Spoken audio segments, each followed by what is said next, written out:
अप्रैल का महीना था।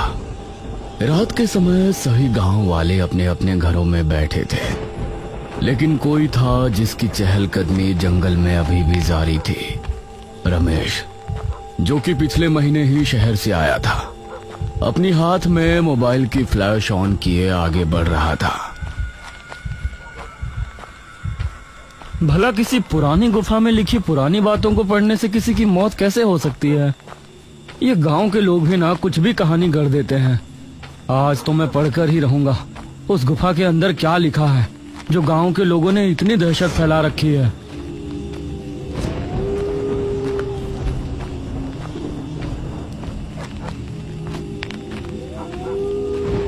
कुछ कदम चलने के बाद गुफा उसके सामने थी। वो बिना कदमों को रोके गुफा के अंदर चला गया।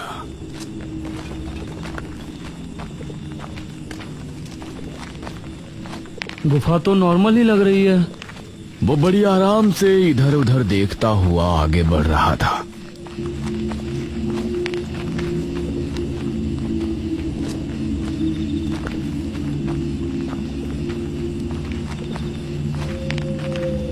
कुछ देर चलने के बाद उसे गुफा की दीवारों पर कुछ अजीब सी आकृतियां नजर आईं, और उनमें से कई आकृतियां बहुत ही भयानक थी। अब उसे ये थोड़ा अजीब लग रहा था। तभी उसने एक दीवार पर कुछ लिखा हुआ देखा, जो कि संस्कृत भाषा में लिखा था। अरे बाप रे, ये तो कोई बड़ी गाथा लगती है भाई। ऊपर से लेकर नीचे तक की दीवार लिखाई से भरी है। उसने दीवार पर लिखी बातों को पढ़ना शुरू किया, और धीरे धीरे उसकी आंखें बड़ी होती चली गई। जब वो दीवार की आखिरी लाइंस पर पहुंचा तो अचानक से उसके चेहरे के रंग उड़ गए। उसकी आंखें खौफ से बड़ी हो गईं। उसकी सांसें तेज तेज चलने लगी। हे भगवान, ये मैंने क्या कर दिया? वो उसी समय वहां से भाग निकला और गांव की तरफ रवाना हुआ।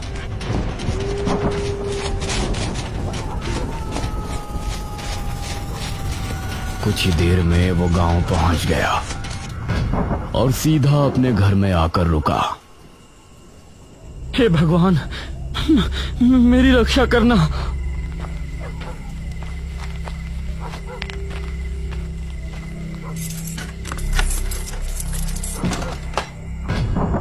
वो बेड पर पहुंचा और चादर में घुस गया।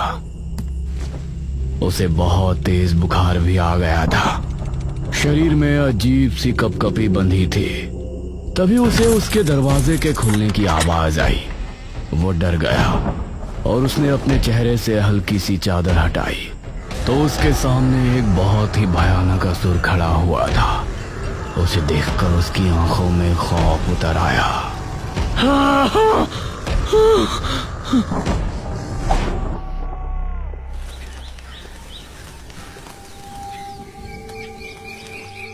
सुबह होने पर उसका दूधिया दूध देने के लिए आया।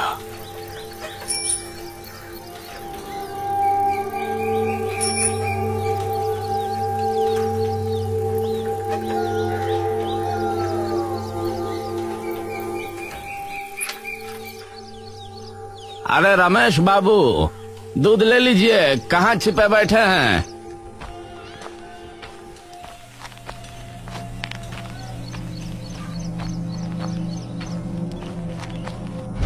दूधिया ने देखा कि रमेश की लाश जमीन पर पड़ी है। उसकी आंखें खुली थी, जिनमें छाया खौफ देखकर यह समझ आ रहा था कि उसने मरने से पहले कोई बहुत भयानक चीज देखी है। कुछ दिन बाद गांव में एक टांगा आया।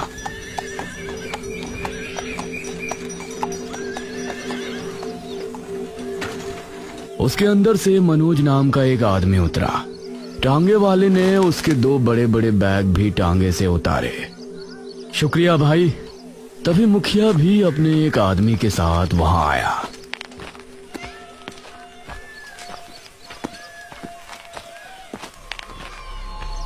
अरे अरे मास्टर साहब, आप क्यों ये संदूक उठा रहे हैं? ये काम करने के लिए तो हमारे आदमी है ना। अब मुखिया जी नमस्ते। लगता है आपने मुझे पहचान लिया। हाँ हाँ, मेरी बाबू से बात हुई थी। हम इस बात से बहुत खुश हैं कि आप हमारे गांव के अशिक्षित लोगों को शिक्षा देने के इरादे से आए हैं। मुखिया जी, मुझे एक घर रहने के लिए मिला है, क्या आप मुझे वहां तक छुड़वा देंगे? हाँ हाँ, मैं ही आपको छोड़ने चलता हूँ।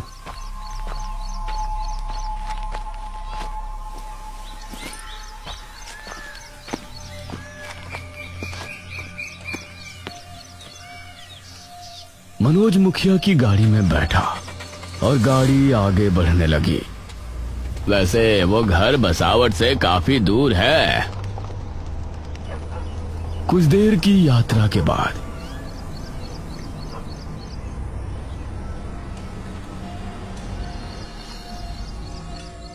ये उस एक घर पर पहुंचे। एक पुराना सा घर, उसके ठीक पीछे ही नदी बह रही थी और आसपास जंगल था। अरे वाह, ये तो काफी अच्छा है, मुझे ऐसा ही घर चाहिए था। मुखिया के आदमी ने उसके दोनों बैग घर के अंदर रख दिए। मास्टर साहब, आपकी पाठशाला की सफाई का काम आज पूरा हो जाएगा। आप कल से पाठशाला शुरू कर सकते हैं। और शुक्रिया मुखिया जी। मुखिया उसे छोड़कर वहां से चला गया।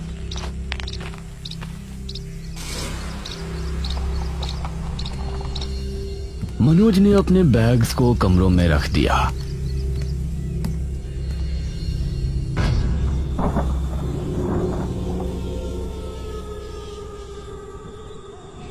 रात हो चली थी और उसे काफी ठंड लग रही थी। हे भगवान, यहाँ इतनी ठंड क्यों लग रही है?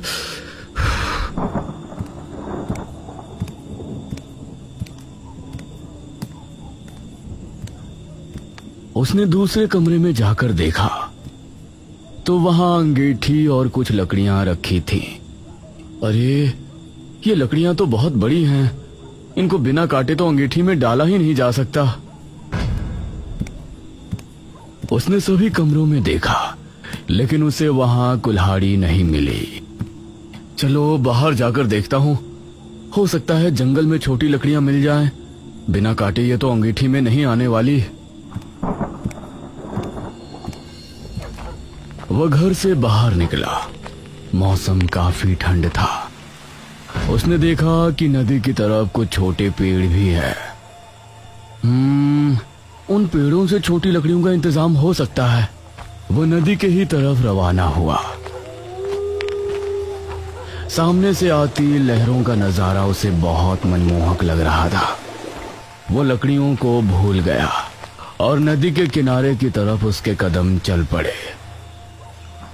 एक लहर आई और उसने आंखें बंद कर उसको महसूस किया। उसके घुटनों तक पानी आया और लहर वापस जाते हुए पानी वो वापस ले गई। वाह, कितना खूबसूरत मंजर है ये। तभी उसे उसके पैर के पास कुछ महसूस हुआ। उसने देखा कि मिट्टी में कुछ है। उसने मिट्टी हटाकर देखी तो वो हैरान रह गया। उसके पैरों में एक कुल्हाड़ी पड़ी थी। अरे भाई, ये क्या कुल्हाड़ी? हाँ, यहाँ तो आसपास कोई है भी नहीं। फिर किसने मेरी इतनी फिक्र की? उसके चेहरे पर मुस्कान छलक आई। मुझे इसी की जरूरत थी। भगवान ने समुद्र के जरिए मदद की है। Thank you God. उसने कुल्हाड़ी उठाई और वापस घर में पहुंचा। कुल्हाड़ी की मदद से उसने लकड़ियां काटी और फिर अंगीठी में डालकर आग लगाई। वाह, अब थोड़ी राहत मिली। उसने अंगीठी पलंग के पास रखी और फिर सुकून की नींद सो गया।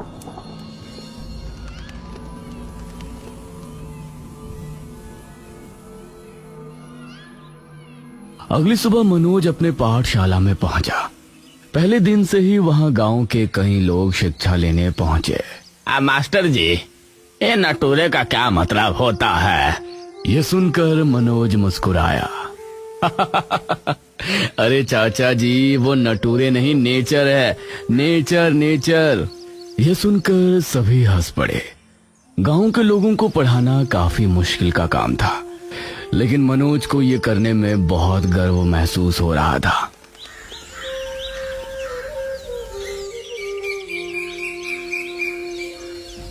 दोपहर होने पर मनोज पाठशाला को ताला लगाया और फिर मुखिया उसे गांव घुमाने जगह जगह ले गया।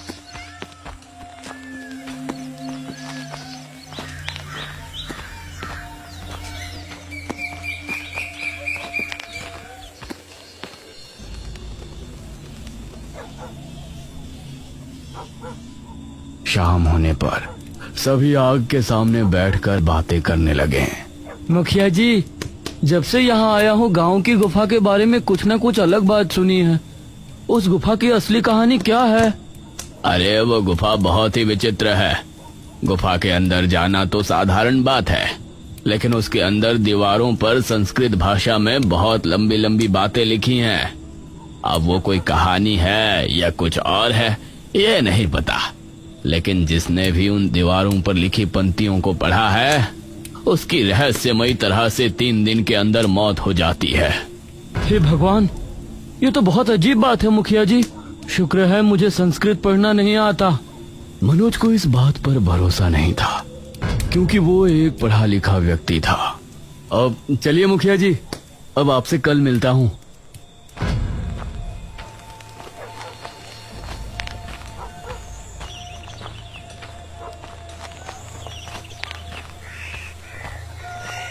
वो फिर अपने घर पहुंच गया।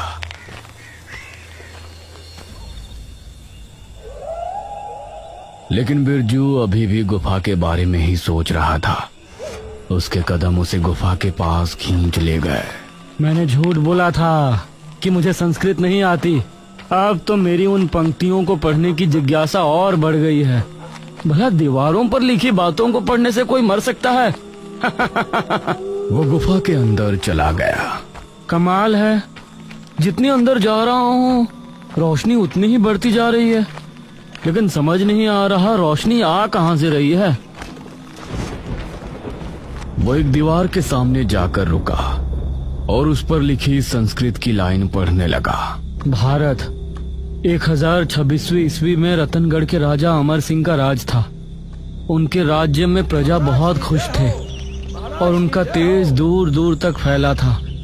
लेकिन एक दिन अचानक उसने काफी देर तक दीवार पर लिखी कहानी को पढ़ा और नीचे आते आते उसके चेहरे की रंगत उड़ गई। सर्दी में भी उसके माथे पर पसीने आ गए थे। तभी उसे एक भयानक हंसी सुनाई दी। उसकी हालत खराब हो गई और वो जल्दी से गुफा से बाहर भागा। वो गांव की तरफ निकल गया और कुएं पर जाकर रुका।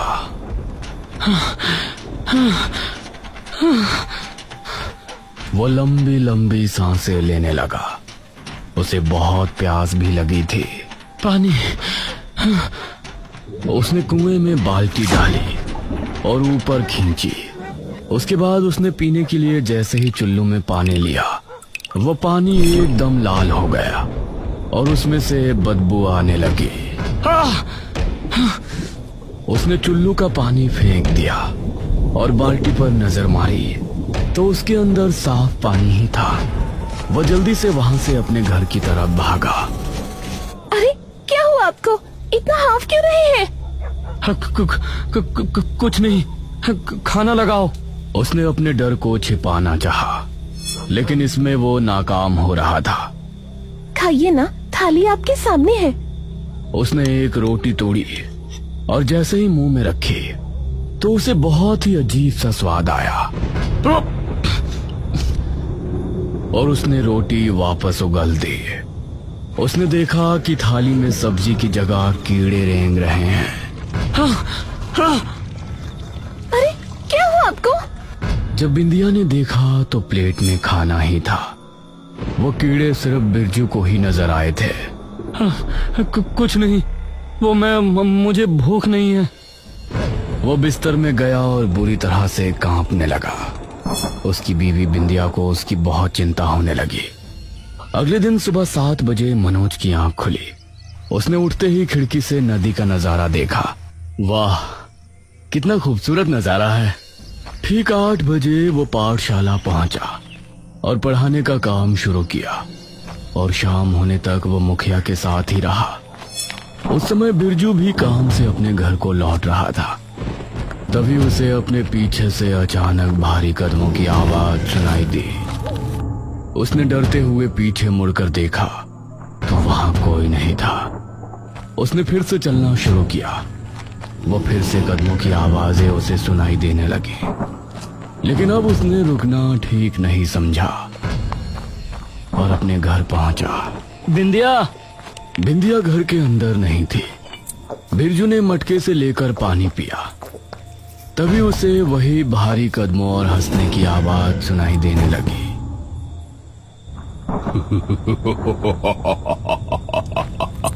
उसने देखा कि ये आवाज उसे स्नान गृह से आ रही थी। वो धीरे धीरे उसकी तरफ बढ़ने लगा। बिंदिया, क्या तुम हो? तभी दरवाजा हल्के से खुला और एक भयानक हाथ दरवाजे पर आया। उसे देखकर वो डर गया और उसने अपने कदमों को पीछे लिया। तभी घर की सारी लाइट बंद हो गई और उसे अंधेरे में 2 लाल चमकती आंखें दिखाई दी। उसकी चीख सुनकर आसपास मौजूद सभी लोग उसके घर की तरफ भागे। बिंदिया भी पड़ोस के ही घर में थी। वो भी वहां से निकलकर भागी। वहां जाने पर बिरजू की लाश पड़ी मिली। उसकी गर्दन पूरी पीछे तक घूमी हुई थी।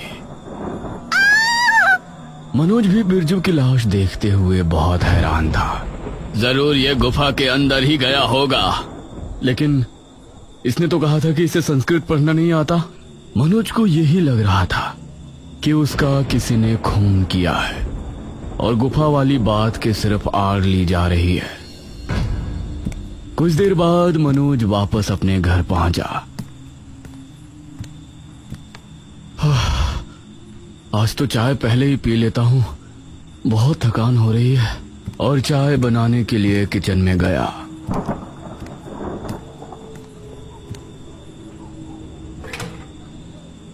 तो पतीला खाली था। अरे यार, दूध वाला तो सुबह आएगा, अब चाय कहां से पीऊंगा। तभी उसने किचन के खिड़की से देखा कि नदी के किनारे एक गाय खड़ी है। Oh my God! वह घर से बाहर नदी किनारे पहुंचा तो गाय अभी भी वहां खड़ी थी। कल रात जब मुझे कुल्हाड़ी की जरूरत थी तो कुल्हाड़ी नदी के किनारे आ गई, और जब अब मुझे दूध की जरूरत थी तो गाय आ गई। ये क्या हो रहा है? उसके मन में असमंजस ने जन्म ले लिया था कि नदी किनारे उसे कौन मदद भेज रहा है। और दूसरी बात ये थी कि गुफा के बारे में गांव के लोग जो फैला रहे हैं, क्या वो सच है? ना जाने क्यों वो उसी समय गुफा की तरफ निकल गया। गुफा के अंदर पहुंचकर उसने दीवार पर लिखी बातों को पढ़ना शुरू किया, क्योंकि उसको संस्कृत आती थी। भारत 1026वीं ईस्वी में रतनगढ़ में राजा अमर सिंह का राज था। उनके राज्य में प्रजा बहुत खुश थी और उनका तेज दूर दूर तक फैला था। लेकिन एक दिन अचानक, महाराज, बहुत बुरी खबर है। राज्य में हाहाकार मचा हुआ है। आम जन की मृत्यु हो रही है। लोगों का कहना है कि रात के समय कोई दानव आता है, उनकी जान लेकर चला जाता है। उसे देखने वाले कुछ ही लोग जिंदा हैं और अब तक उसने कई लोगों की जानें ली हैं। अगर वो कोई दानव है तो शीघ्र ही तांत्रिक तारानाथ को बुलाया जाए। अब वही है जो हमें उस दानव से युद्ध करने का तरीका बता सकते हैं। तांत्रिक तारानाथ को बुलाया गया। महाराज, कोई भी दानव भला क्यों हमारे ही राज्य में आकर हाहाकार मचाएगा? हमें नहीं लगता कि यह कोई आम दानव है। महाराज, उस दानव ने जहां आखिरी हमला किया था वहां से हमें कुछ मिला है। क्या मिला है? उसे सामने लाइए मंत्री जी। मंत्री ने ताली बजाई और एक दरबार एक थाली लेकर आया।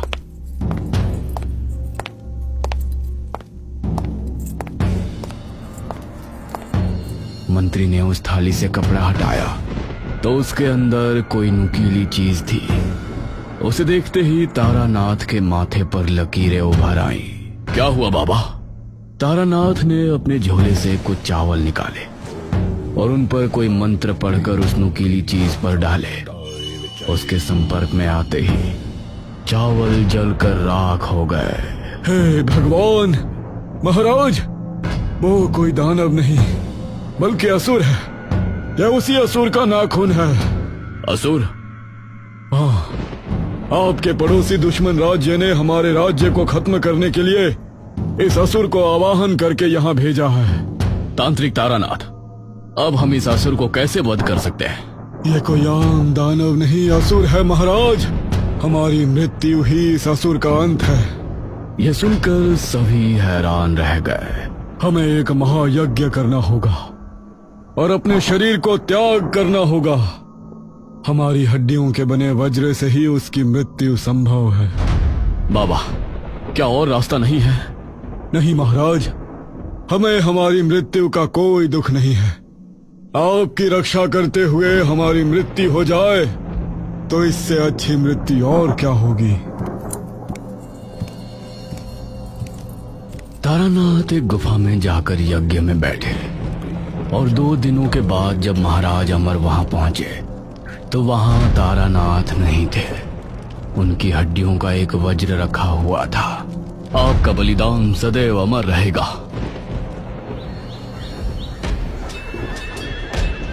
अगले दिन राज्य पर दुश्मन राज्य के राजा रुद्र सिंह ने हमला किया। अमर सिंह अपनी सेना के साथ पूरे जोश और होश से उनका मुकाबला कर रहे थे। अमर सिंह, अब तेरी मौत तय है। अब मैं तुझे मारने के लिए असुर का वाहन करता हूँ। उसने आंखें बंद की और असुर का आवाहन किया। तभी वहां एक भयानक असुर आ पहुंचा। उसे देखकर सभी खौफ में आ गए थे, लेकिन राजा अमर सिंह ने तारानाथ की हड्डियों का बना वज्र निकाला, जिसे देखकर असुर के चेहरे की हंसी उड़ गई। ये क्या? उस तारानाथ ने अपने शरीर का त्याग दे दिया। क्या हुआ तुझे? तू ऐसे क्यों डर रहा है? तारानाथ की हड्डियों का बना वज्र, इससे तो मेरा अंत हो जाएगा। अब मैं इस युद्ध में तुम्हारा साथ नहीं दे सकता। नहीं, अरे मैंने तुझे असुर लोक से बुलाया है। तू मेरी मर्जी के बगैर वापस नहीं जा सकता। हाँ, नहीं जा सकता, लेकिन मैं अगले 1000 साल के लिए खुद को एक गुफा में बंधित कर सकता हूँ, जहाँ ये वज्र नहीं जा सकता। ये कहकर असुर वहां से भाग गया। अमर सिंह ने उसी समय रुद्र को खत्म करके अपने राज्य को बचा लिया। इतना पढ़कर मनोज रुक गया। अरे, आगे की कथा कहाँ लिखी है? वो थोड़ा और आगे गया तो उसको अगली दीवार पर आगे की कथा लिखी मिली। असुर ने इस गुफा के अंदर खुद को बंधित कर दिया। राजा अमर सिंह अब अगले 1000 साल तक उस गुफा के अंदर नहीं जा सकते थे, मतलब पूरे जीवन काल में कभी भी नहीं। इसीलिए उन्होंने आज्ञा देकर ये सारी कथा इस गुफा के अंदर लिखवा दी। लेकिन गुफा से बाहर आते ही लिखने वाले मर गए। उस समय के ज्योतिषों ने भविष्यवाणी की कि इस गुफा के अंदर जो भी जाएगा और वो ये कहानी पढ़ेगा तो असुर उसे मार देगा। जब कई सालों बाद महाराज अमर सिंह फिर से जन्म लेकर इस गुफा के अंदर जाएंगे तो उन्हें यह कथा पता चलेगी और उनके कदम पड़ते ही अगली रात में ही असुर गुफा से आजाद हो जाएगा और राज्य में हाहाकार मचा देगा। उस समय महाराज अमर सिंह को ये वज्र ढूंढकर उसे खत्म करना होगा। इतना पढ़कर मनोज हैरान रह गया। अब उसे भी डर लगने लगा था। तभी उसे एक भयानक आवाज सुनाई दी।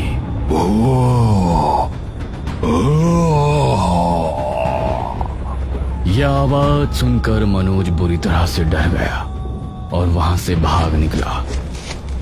उसे अपने पीछे किसी के आने का अंदेशा हो रहा था। वो बिना पीछे देखे भागता रहा और सीधा अपने घर आकर उसने सांस ली। हे भगवान, मेरी रक्षा करना। मनोज बहुत डरा हुआ था। अब वो उस नदी के बारे में सोचना भी भूल गया था। उसी रात गांव का एक लड़का रौनक छत पर सो रहा था। तभी उसे भयानक सांसों की आवाज आने लगी। उसने उठकर जैसे ही देखा तो उसके सामने एक बहुत ही भयानक असुर खड़ा हुआ था। असुर की पकड़ से वो खुद को छुड़ा ना सका। अगले ही पल चारों ओर सन्नाटा छा गया।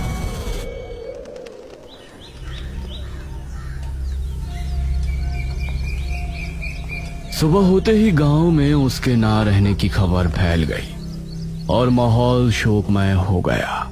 ये रौनक कैसे मारा गया? ये तो गुफा के अंदर गया भी नहीं था। मुखिया जी, ये तो बहुत बुरा हुआ। गुफा में तो मैं गया था, फिर ये क्यों मारा गया? धीरे धीरे 3 दिन गुजर गए।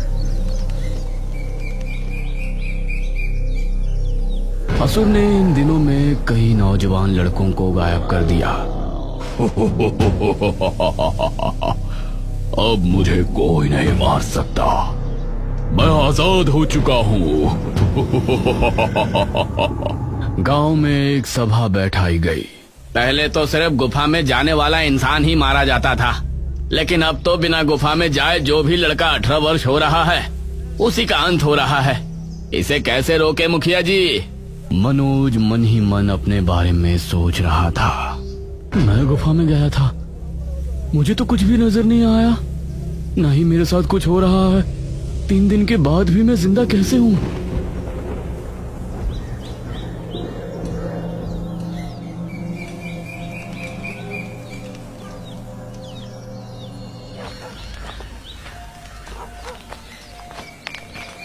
मनोज घर पर आया और इसी सोच में डूब गया कि उसकी जगह गांव के लोग क्यों मारे जा रहे हैं। तभी उसकी नजर नदी पर पड़ी। वो बिना कुछ सोचे नदी किनारे गया। तुमने मेरी 2 बार मदद की है, अगर ये कोई इत्तेफाक नहीं है तो मेरी मदद करो। मुझे बताओ कि तुम कौन हो और क्या ताल्लुक है मेरा इस नदी से और गांव में हो रहे खूनों से। तभी उसने देखा कि लहरों के साथ कुछ उसके करीब आ रहा है। वो उसे देखता रहा और पास आने पर पता चला कि वो एक बोट थी जिसमें कोई नहीं था। ये क्या? इसमें तो कोई है ही नहीं, फिर ये यहाँ कैसे पहुंची? मनोज ने उस बोट में बैठ गया। उसके बाद वो अपने आप रवाना हो गई। मनोज को डर भी लग रहा था और हैरानी भी हो रही थी, कहीं उसकी मौत को अलग तरह से तय तो नहीं किया गया।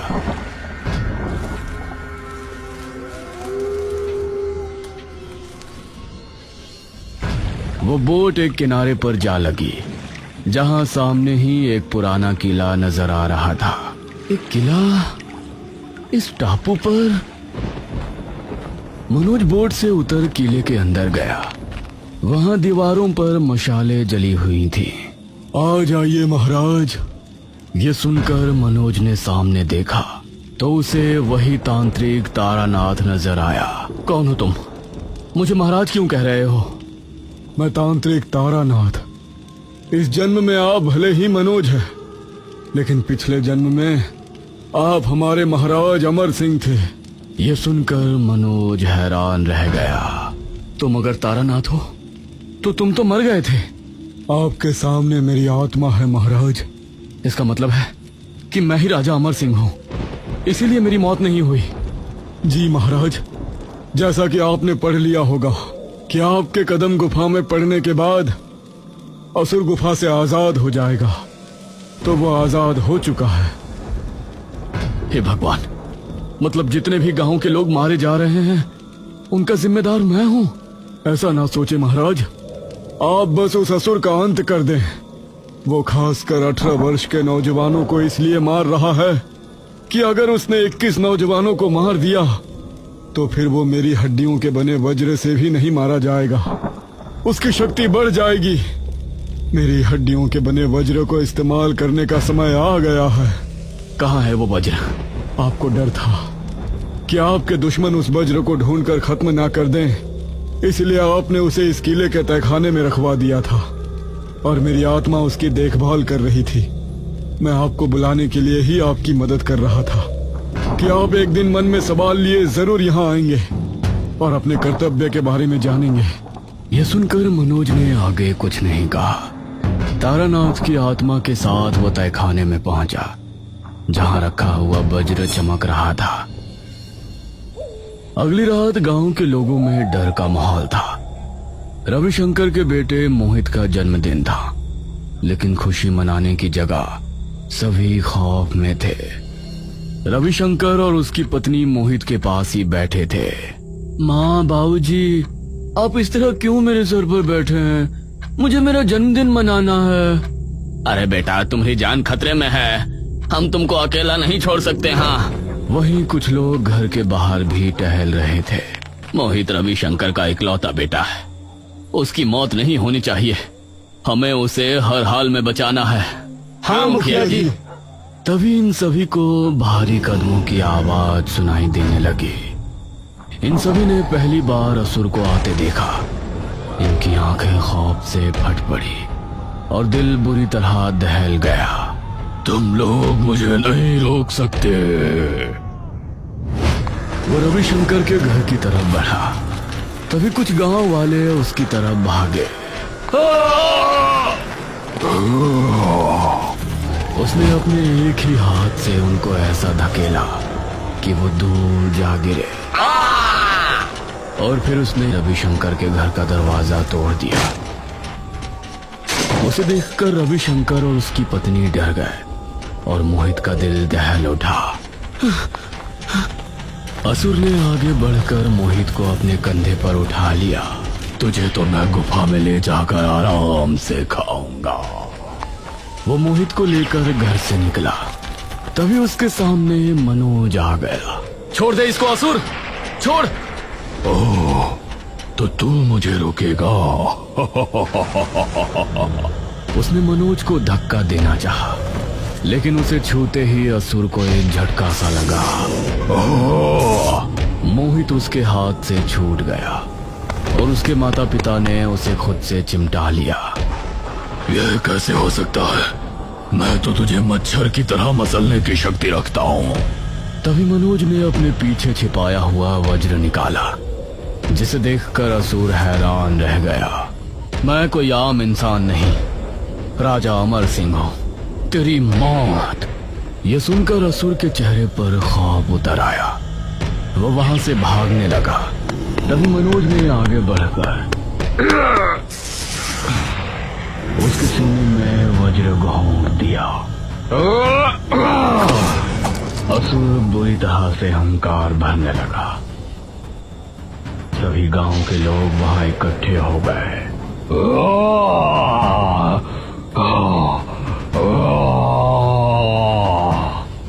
एक तेज चीख के साथ वो खत्म हो गया और राख बनकर ढेर हो गया। मास्टर साहब, आप ही हमारे पूर्व काल महाराज थे। जी, वो तो पिछले जन्म की बात है। मैं अब सिर्फ आपका मास्टर साहब ही हूँ। मोहित के माता पिता ने मनोज का धन्यवाद किया और सभी ने उसकी हिम्मत की सराहना की।